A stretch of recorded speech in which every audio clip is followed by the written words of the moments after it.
सबको नमस्कार। दिल्ली के अंदर अब धीरे धीरे कोरोना की स्थिति बेहतर होती जा रही है। उसी को देखते हुए पिछले हफ्ते से हम लोगों ने अनलॉक करने की प्रक्रिया शुरू की थी। ये ज़रूरी है कि अगर कोरोना की स्थिति बेहतर हो रही है तो अर्थव्यवस्था को वापस पटरी पे लाना भी बहुत ज़रूरी है।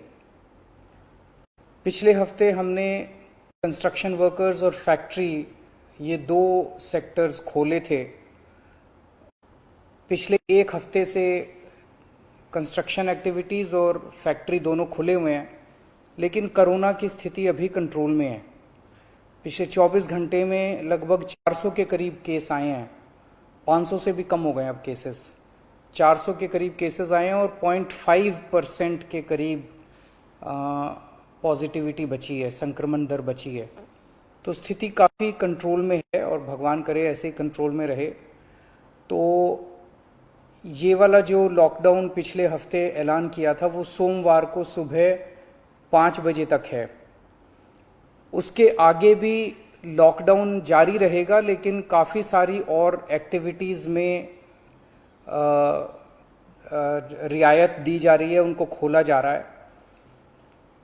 एक तो जितने बाज़ार हैं, मॉल्स हैं, उनको खोला जा रहा है ऑड इवन के बेसिस पे, कि आधी दुकानें एक दिन खुलेंगी, आधी दुकानें दूसरे दिन खुलेंगी, आधी दुकानें एक दिन, आधी दुकानें दूसरे दिन।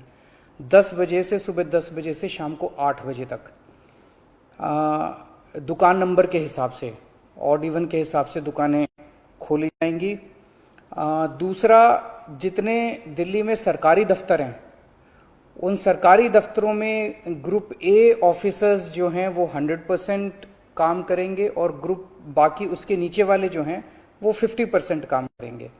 लेकिन जो एसेंशियल सर्विसेज में काम करने वाले कर्मचारी हैं वो 100% काम करेंगे और हर एचओडी डिसाइड करेगा कि किसको एसेंशियल सर्विस कहना है और किसको 50% करना है और किसको 100% करना है। जितने प्राइवेट ऑफिसेज हैं, उन सभी प्राइवेट ऑफिसेज में 50% मैन पावर के साथ वो खोले जा सकते हैं। और लेकिन कोशिश करेंगे कि ज़्यादा से ज़्यादा लोग वर्क फ्रॉम होम करें और अपने प्राइवेट ऑफिसेज कोशिश करें अपने टाइम को स्टैगर करने की, कि ताकि सब लोग एक साथ सड़क पे ना आए। दूसरी चीज, जो स्टैंड अलोन शॉप्स हैं और जो एसेंशियल सर्विसेज प्रोवाइड करने वाली शॉप्स हैं, वो ऑड इवन के बेसिस पे नहीं, वो रोज खुलेंगी। दिल्ली मेट्रो 50% कैपेसिटी के ऊपर चालू की जा रही है और ई कॉमर्स के जरिए जो सामान बेचने की प्रक्रिया है वो चालू रहेगी। तो मोटे मोटे तौर पे ये चीज़ों की रियायत दी जा रही है और मैं उम्मीद करता हूं इसके बाद देखेंगे कि आने वाले हफ्ते के अंदर भी कोरोना की स्थिति अगर काबू में रही तो और कई सारी एक्टिविटीज़ को फिर उसके अगले हफ्ते खोलेंगे। थर्ड वेव कहा जा रहा है, एक्सपर्ट्स कह रहे हैं कि थर्ड वेव आएगी। कब आएगी, कितनी भयावह होगी, इसके बारे में किसी को कोई जानकारी नहीं है।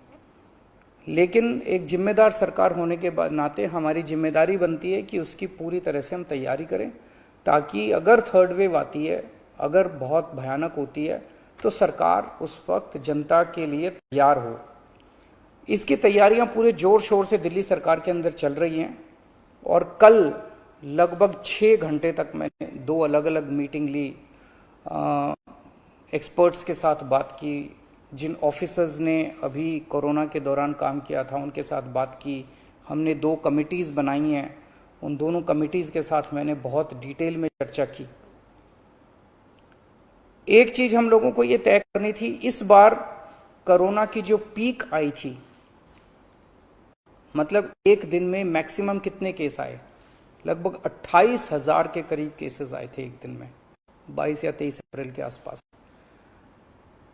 अगली पीक कितनी हो सकती है, तो ये तय किया गया कि अगली पीक 37,000, एक्सपर्ट्स के साथ बात करके, ऑफिसर्स के साथ बात करके, सबके साथ बात करके, कि 37,000 पीक मान के इसकी तैयारी शुरू की जाए। इसका मतलब ये नहीं है कि अगर इससे ज़्यादा की पीक आएगी तो हम तैयार नहीं हैं, हम उसके लिए भी तैयार हैं।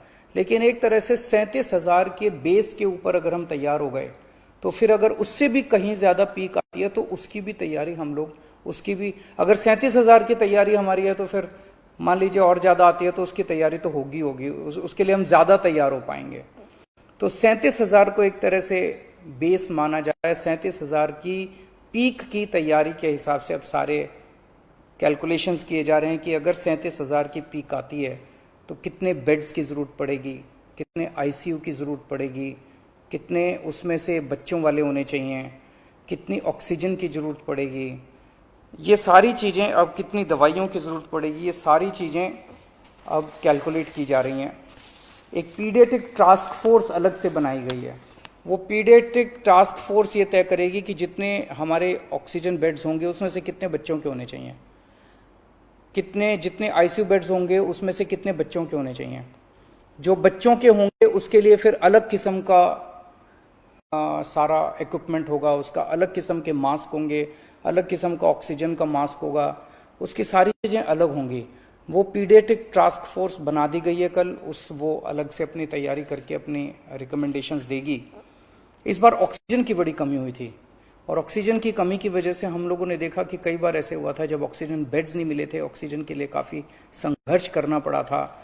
अल्टीमेटली अपने को सुप्रीम कोर्ट के इंटरवेंशन के बाद केंद्र सरकार के सहयोग से अपने को ऑक्सीजन मिली, लेकिन जब तक ऑक्सीजन नहीं मिली तब तक दिल्ली में त्राही त्राही मच गई थी। अगली वेव अगर आती है तो हम नहीं चाहते कि इस तरह की दिल्ली के अंदर त्राही त्राही मचे। तो ये तय किया गया, इसकी तैयारी शुरू कर दी गई। 420 टन ऑक्सीजन की स्टोरेज कैपेसिटी तैयार की जा रही है। इंद्रप्रस्थ गैस लिमिटेड से बात की गई है और उन्हें 150 टन ऑक्सीजन प्रोडक्शन का प्लांट, 420 टन ऑक्सीजन तो स्टोरेज कैपेसिटी क्रिएट की जा रही है और 150 टन ऑक्सीजन प्रोडक्शन करने के लिए उनको प्लांट लगाने के लिए कहा गया है। उन्होंने कहा 18 महीने लगेंगे, लेकिन जो भी है शुरुआत कहीं ना कहीं तो अपने को करनी पड़ेगी। इसके अलावा इस बार सबसे बड़ी दिक्कत आई थी टैंकरों की। ऑक्सीजन के टैंकर नहीं थे दिल्ली में, दिल्ली इंडस्ट्रियल स्टेट नहीं है, इसीलिए अपने पास ऑक्सीजन टैंकर है ही नहीं दिल्ली में। तो 25 ऑक्सीजन टैंकर्स खरीदे जा रहे हैं ताकि अगर इस तरह की दिक्कत आए ऑक्सीजन की तो हमारे पास अपने टैंकर होने चाहिए। 64 छोटे छोटे ऑक्सीजन के प्लांट्स लगाए जा रहे हैं, वो ऑलरेडी लग रहे हैं और हमें उम्मीद है कि अगले कुछ हफ्तों के अंदर, 1-2 महीने के अंदर ये 64 ऑक्सीजन प्लांट्स लग के तैयार हो जाएंगे। अब ये जो हमने डिसाइड किया कि 37,000 केसेस की पीक के हिसाब से हम काम करेंगे, तो उसके हिसाब से तय किया जाएगा कि कितने ऑक्सीजन बेड्स की जरूरत होगी, कितने आईसीयू बेड्स की जरूरत होगी। उसके हिसाब से फिर तय किया जाएगा कितने ऑक्सीजन सिलेंडर्स की जरूरत होगी। जैसे अभी थोड़े दिन पहले हमने 6,000 सिलेंडर चाइना से इंपोर्ट किए थे, तो और कितने ऑक्सीजन सिलेंडर्स की जरूरत होगी और कितने ऑक्सीजन कॉन्सेंट्रेटर्स की जरूरत होगी। अगले आने वाले 1-2 महीने के अंदर ढेर सारे ऑक्सीजन कॉन्सेंट्रेटर्स दिल्ली सरकार खरीदने जा रही है।